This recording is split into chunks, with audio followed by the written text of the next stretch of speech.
সারা দেশে বইছে নির্বাচনী হাওয়া। শেষ মুহূর্তে প্রার্থীরা দিচ্ছেন নানা প্রতিশ্রুতি, আর ভোটাররা খুঁজে ফিরছেন পছন্দের প্রতিনিধিকে। গাইবান্ধা থেকে নির্বাচনের হালচাল চালাচ্ছেন সহকর্মী মনিরুল ইসলাম মিন্টু। একদিকে যেমন ভোটযুদ্ধ, তেমনি মাঠে মাঠে কিন্তু কৃষাণেরা দারুণ ব্যস্ত সময় পার করছেন। মাঠে তাদের বিভিন্ন ধরনের কাজ রয়েছে। তো আমরা গাইবান্ধার গোবিন্দগঞ্জের একটি মাঠে এসেছি। আমরা দেখছি যে কৃষাণেরা কাজ করছেন, কাজের ফাঁকে কিছুটা বিশ্রাম নিচ্ছেন। আমরা তাদের সঙ্গে এবারে ভোট নিয়ে কথা বলতে চাই। গোবিন্দগঞ্জে ভোটের পরিবেশ এবার কেমন? মোটামুটি ভালো। আচ্ছা, এর আগের সময়গুলো কি ভোট কেন্দ্রে যেতে পেরেছিলেন? এবারের পরিবেশ কেমন কি? এবার পরিবেশ ভালো, কিন্তু এর আগে তো যাওয়ার পাইনি। মানে কেন যেতে পারেননি? ভোট যা দেখি হয়ে গেছে, ভোট দিতে বলে কেবা। এবার কি আপনার ভোট দিতে পারবেন?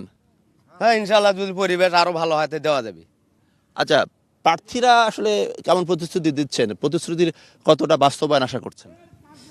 ভালো পরিস্থিতি, ভালো, কিন্তু ভোটের আগে মনে করেন যে অনেকে বলে যে এটা করে দেবো ওটা করে দেবো, কিন্তু কেউ তো বলে করে দেয় না, খালি বলেই যায়, কিন্তু কেউ কিছু করে দেয় না। ভোট পার হয়ে গেলে মনে করেন যে আপনার কেউ সাড়া দেয় না, যার মতো তাই সেনা।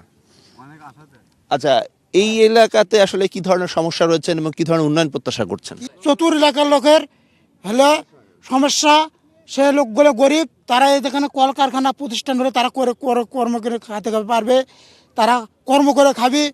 কিন্তু সেটা নতুন সরকারের কাছে আমরা একটা আবেদন চাই, নতুন সরকার যেন আমাদেরকে এটা করে দেয় এই ফার্মে।